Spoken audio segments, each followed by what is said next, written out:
అందరికీ నమస్కారం. ఈరోజు కథ హిట్లర్ ఎపిసోడ్ 83 నా మొగుడు హీరో. ఇక స్టోర్లోకి వెళ్తే మార్నింగ్ టిఫిన్ చేస్తున్న హాస్నికి కీర్తి కాల్ చేసి బయటకు వెళ్ళి సెలబ్రేట్ చేసుకుందాం రమ్మంటుంది.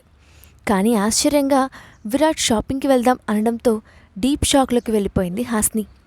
విరాట్ బయటికి తీసుకెళ్తున్నాడన్న ఉత్సాహంతో టిఫిన్ సగంలోనే చేతులు కడిగేసి ఫాస్ట్గా కీర్తికి కాల్ చేసింది హాస్ని. హలో కీర్తి అని అంటున్న హాస్ని మాటలు పూర్తి కాకుండానే ఓయ్ పాపా అప్పుడే రెడీ అయిపోయావా అని ఆశ్చర్యంగా అడిగి నేను కూడా రెడీ అయిపోయానే 2 minutesలో బయలుదేరుతున్నాను. నువ్వు డైరెక్ట్గా మనం ఎప్పుడూ కలిసి తినే రెస్టారెంట్కి వచ్చేసేయ్ అంటూ హుషారుగా చెప్పింది కీర్తి.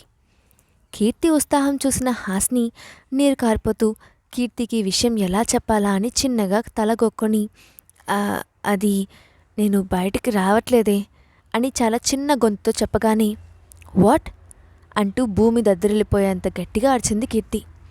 అబ్బా అని చెవులు రుద్దుకుంటూ ఎందుకే అలా అరిచి చేస్తావు, కాస్త నెమ్మదిగా మాట్లాడొచ్చు కదా, నీ గోలకి నాకిప్పుడు చెవుడొచ్చేలా ఉంది అని కీర్తిని కోప్పడింది హాస్ని. హాస్ని గొంతులో ఉన్న ఇరిటేషన్కి కొంచెం తగ్గి నువ్వు ఎందుకు ఇలా అంటున్నావో నాకు బాగా తెలుసు. నువ్వు ఇప్పుడు బయటికి రానడానికి కారణం మీ మాన్స్టర్ మొగుడే కదా.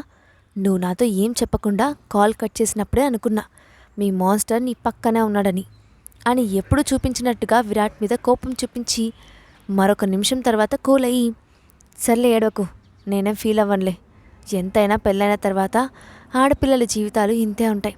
మొగుడికి ఇష్టమైతే తినాలి, మొగుడికి ఇష్టమైతే బయటకు వెళ్ళాలి, లేకపోతే ఇంట్లో కూర్చొని వీడియో గేమ్స్ ఆడుకోవాలి అని హాస్ని మీద చాలా సానుభూతి చూపిస్తున్నట్లు అంటున్న కీర్తి మాటల్లో చాలా వరకు వెట్టకారమే కనిపించింది.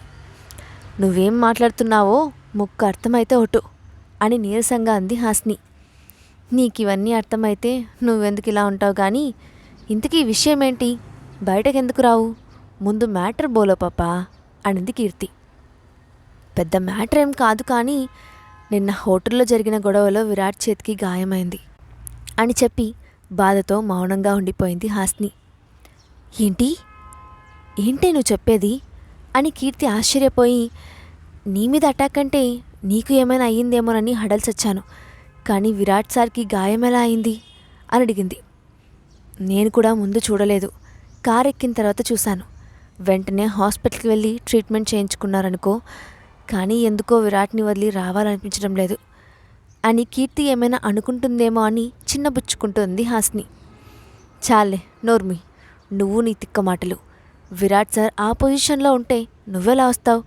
నా ఫ్రెండ్గా కాకుండా అప్పుడప్పుడు సార్కి వైఫ్గా కూడా ఆలోచించు. పిచ్చి పిచ్చి పనులు చేసి సార్కి విసుగు తెప్పించకుండా కాస్త రెస్ట్ తీసుకోనివ్వు.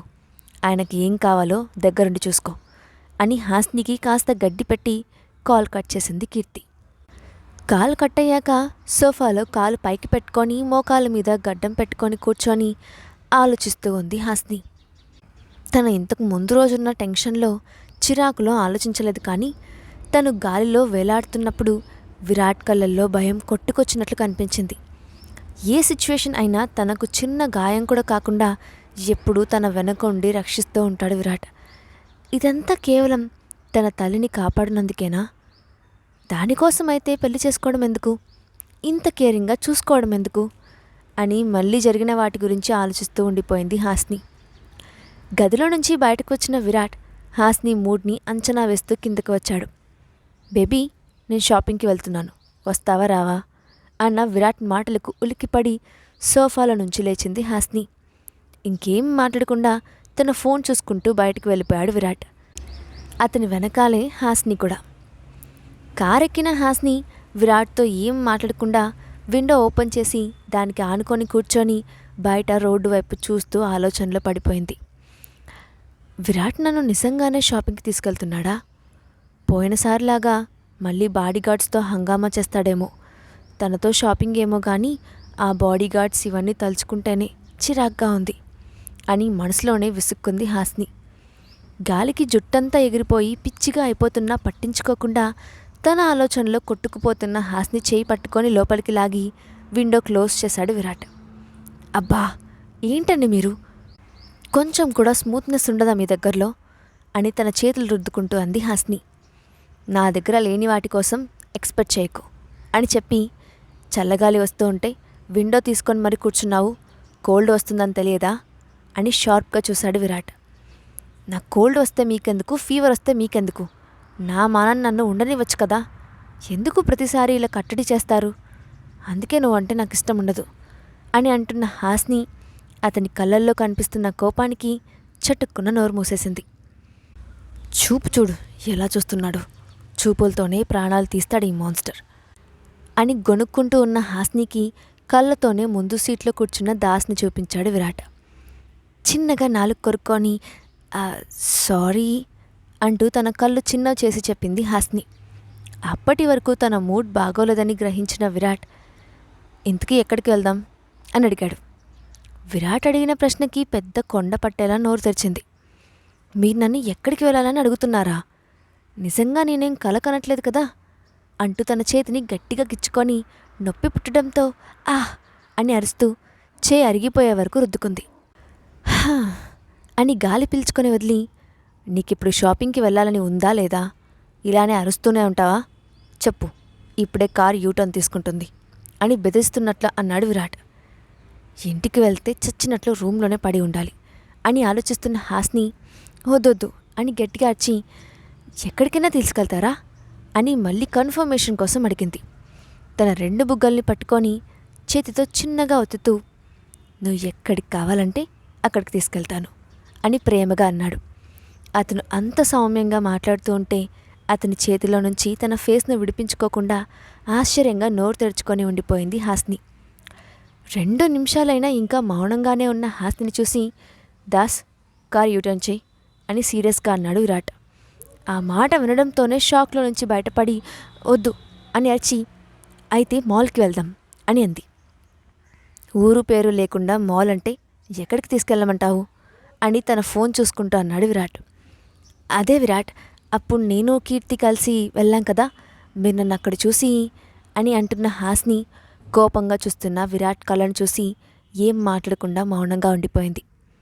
అలా కొట్టేలా చూడకపోతే వద్దని చెప్పచ్చు కదా అంటూ బొంగమూతి పెట్టుకుంది హాస్ని.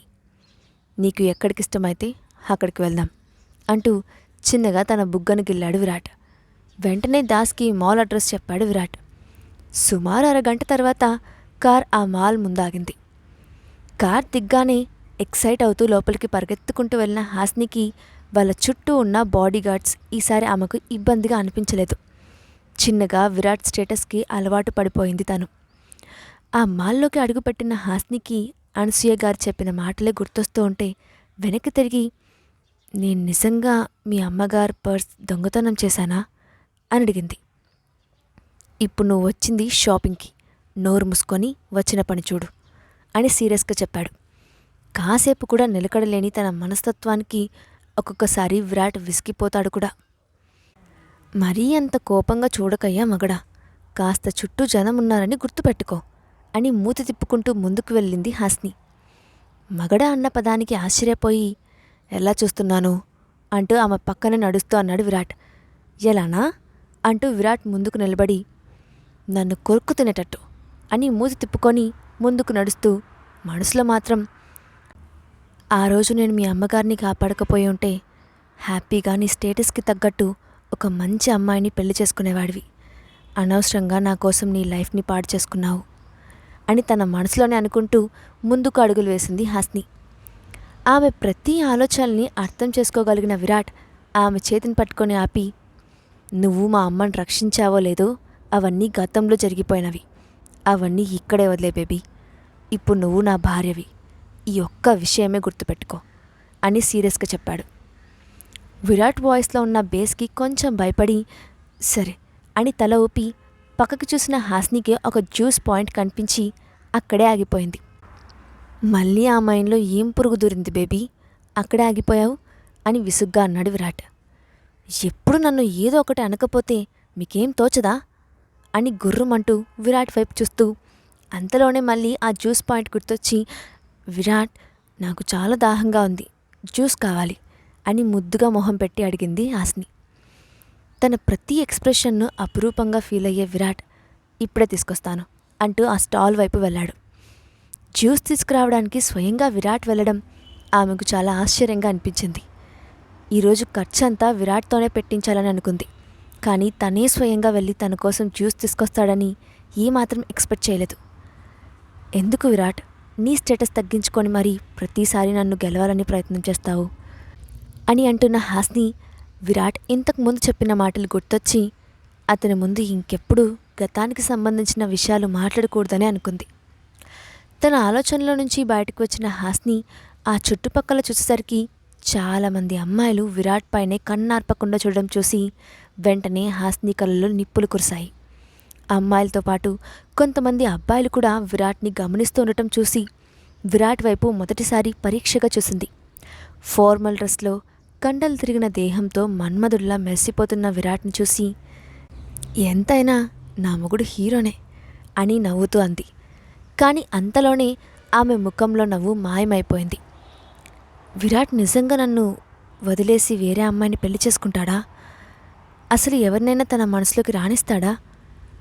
విరాట్ త్వరగా మనసు మార్చుకొని తనను ఇష్టపడే అమ్మాయికి దగ్గరైతే బాగుండు అని అనుకుంటున్న హాస్ని చివరి మాట అనుకునేటప్పుడు ఎందుకో తన గుండెల్లో ఎవరో పొడుస్తున్నంత బాధగా ఫీల్ అయింది.